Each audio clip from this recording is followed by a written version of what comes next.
আসসালামু আলাইকুম গাইজ। তো আজকে সারাদিনে ঢাকার কোথায় কোথায় ঘুরলাম আর কি কি দেখলাম সেগুলোর একটা এক্সপিরিয়েন্স আপনাদের মাঝে আজকে শেয়ার করব, আর সেজন্যই আপনাকে পুরো ভিডিওটি দেখতে হবে। তো চলো না দেরি না করে মূল ভিডিওতে চলে যাই। গাইজ, আমি যেহেতু সাভারে থাকি, খুব কমই মোটরসাইকেল নিয়ে ঢাকায় আসা হয়। তো যেহেতু একটা সুযোগ পেয়ে গেলাম, একটা কাজ ছিল আর কাজটা খুব তাড়াতাড়ি শেষ হয়ে যায়। আমার সহধর্মিণী সেও আমার সাথে ছিল, তো সেজন্যই এই সুযোগটা আর মিস করলাম না। দুজনে কাজ সেরেই খুব দ্রুতই বের হয়ে পড়লাম যে আজকে সারা ঢাকা শহর ঘুরবো। প্রথমে চলে গেলাম হাতিরঝিলে, কারণ যেহেতু আমাদের কাজটা ছিল গুলশানে, ওখান থেকে আমরা ডিরেক্ট চলে যাই হাতিরঝিলে।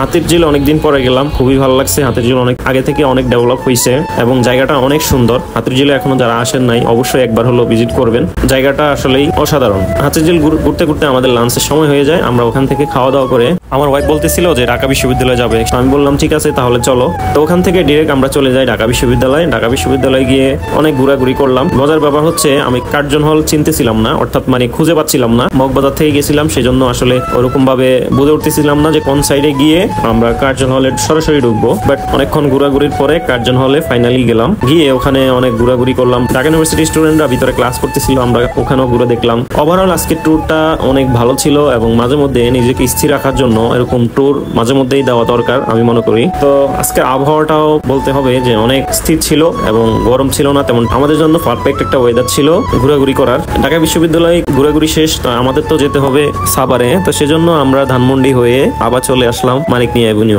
অর্থাৎ সংসদ ভবনের সামনে। চিন্তা করলাম ওকে একবারে সংসদ ভবনটাও ভিজিট করে নিয়ে যাই, যেহেতু ও সংসদ ভবনের সামনে এর আগে কখনোই আসে নাই। সেজন্য একজন নাগরিক হিসেবে তারও ন্যাশনাল পার্লামেন্টটা একটু দেখার দরকার আছে। দেন আমরা সংসদ ভবনের সামনে একটু টাইম স্পেন্ড করে ফটোগ্রাফি করি। ওখান থেকে ডিরেক্টলি আমরা বাসার উদ্দেশ্যে রওনা দিই। দেন আমরা বাসায় চলে আসি। তো গাইস, আমার ব্লগটি কেমন হয়েছে অবশ্যই কমেন্টস করে জানাবেন, আর ভিডিওটি ভালো লাগলে লাইক কমেন্টস করতে ভুলবেন না। ধন্যবাদ, সবাই ভালো থাকবেন। আগামী কোনো ব্লগে আবার দেখা হয়ে যাবে। আসসালামু আলাইকুম।